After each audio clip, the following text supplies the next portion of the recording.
I never thought I'd be the kind of guy to lose sleep over ghost stories. Years in the security business, malls, office buildings, even a night at a data center in Siberia had taught me one thing. Everything has a rational explanation. But when I signed on for the overnight shift at Blackwood General Hospital, I traded logic for a nightmare that time can't erase. Blackwood General had been on the brink of closure for years. Low funding, a skeleton staff, and whispers of malpractice lawsuits had all but emptied its halls. The few remaining patients were under quarantine for reasons the board refused to disclose. I didn't ask questions.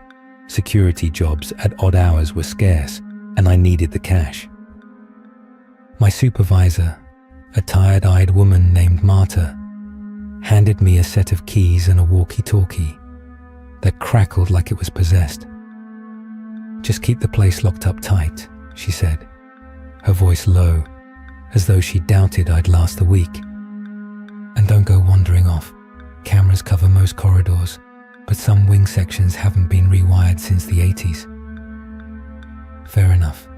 I'd ride the security loop, check every hour, and be out of there in 7 nights. Simple. Night 1 was anticlimactic.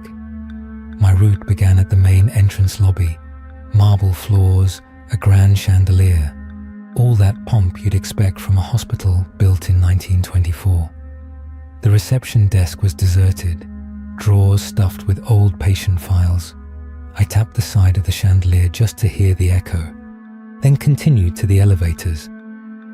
As a favor, I clinched the doors open with a wedge. Maintenance said they sometimes jam shut on their own. I hit the stairwell for the upper floors. Each level grew grayer, sadder. The 3rd floor was outpatient clinics, waiting rooms full of dusty chairs and peeled-off paint. 4th floor, patient rooms. The beds were empty, the sheets folded like crisp white sails. One room had a child's drawing taped to the wall, a stick family with orange heads surrounded by red scribbles. I snapped a picture and moved on. The cameras worked fine. I monitored the feeds from the security office, a cramped booth with 2 monitors, an ancient VCR, and a desk fan spinning so slow it barely fluttered. Every corridor was empty. Even the morgue, down in the sub-basement, lay silent behind a padlocked steel door. I knocked. No answer. I shrugged and checked my watch. 2:14 a.m. That's when I first heard it. A soft shuffle, like someone dragging bare feet across linoleum.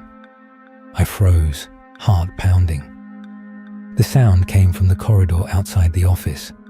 I grabbed my flashlight and unlatched the door. The beam swept past empty gurneys and twisted shadows. No one there. My breath formed little clouds in the cold air. On a hunch, I keyed the intercom. "Hello? Maintenance? You in the sub-basement?" No reply. I turned back toward the stairs and caught movement at the end of the hall. A silhouette in white scrubs, pale and still, watching me from the darkness. "Hey," I called, voice echoing. "You okay?" She didn't move. She didn't breathe. Just faded into the gloom like a trick of shadow and dust. My skin crawled. I hurried down 2 flights and clicked on my flashlight again. No one. I sprinted back to the office, slammed the door, and locked it. I told myself it was exhaustion. A dozen cups of coffee and another hour to go. But as I stared at the monitors, I realized something. All the cameras that pointed toward that wing were offline. Not just blank, but static, like they'd been deliberately cut. And there, in the dark corners of the looping tape, I caught glimpses of something moving behind the lens. A flash of a pale face pressed against the glass, silent and hungry. I bolted.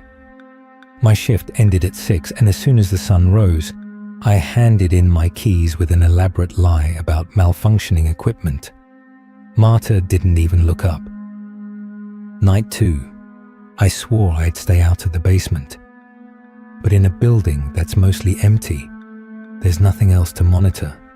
So my rounds grew longer.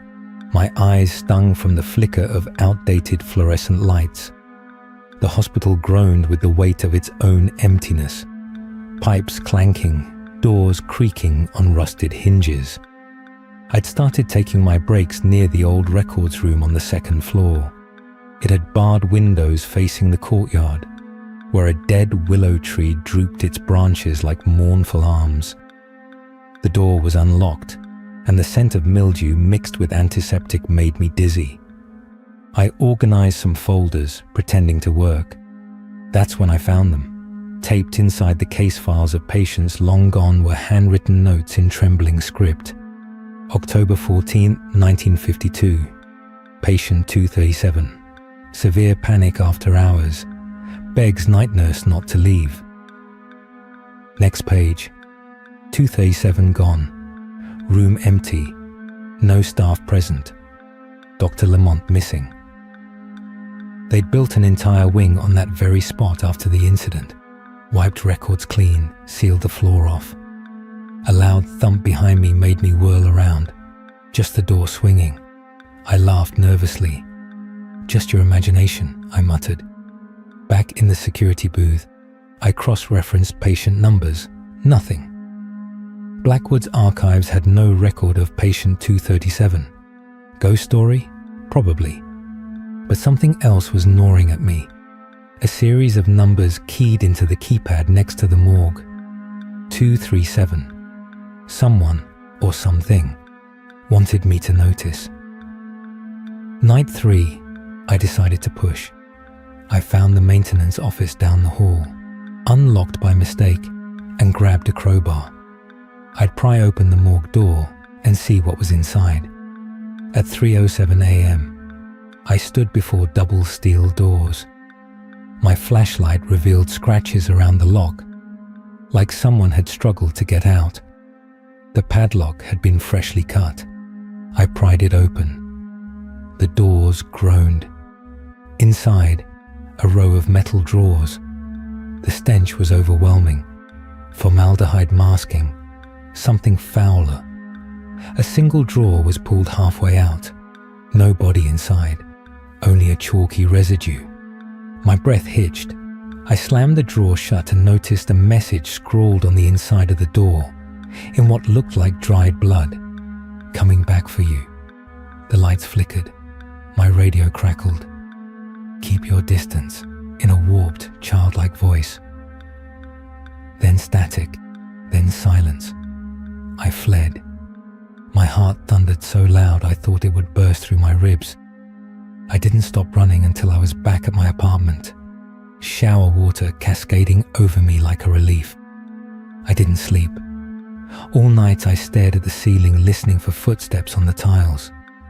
At dawn, I texted Marta. Something's really wrong here. She didn't respond. Night 4, I was ready. I attached my body cam under my uniform, triple-checked batteries, and vowed to document everything. As I passed through the east wing, the cameras still dead, I heard them. Distant wails like someone weeping in pain. I activated night vision. In the hallway ahead, a figure hovered just beyond the light, shapeless, pale. I took a step forward. Its head snapped toward me with lightning speed. Empty eye sockets, a mouth stretched into an impossibly wide grin. I shone the light on it. It dissolved into smoke. I ran to the security booth, rewound the VCR tape. There it was, me, jogging past the camera at the far end, and something trailing 3 steps behind, flickering in and out like a broken projection. I hit pause and zoomed in. A nurse's uniform, hair matted with blood, eyes fixed on me. I shuddered. Who was she? Patient 237? A victim of Dr. Lamont's experiments. That night, I stayed awake, reviewing footage until the sun rose. No sign of anyone coming back. No replies to my messages. It was like the whole world had decided Blackwood didn't exist.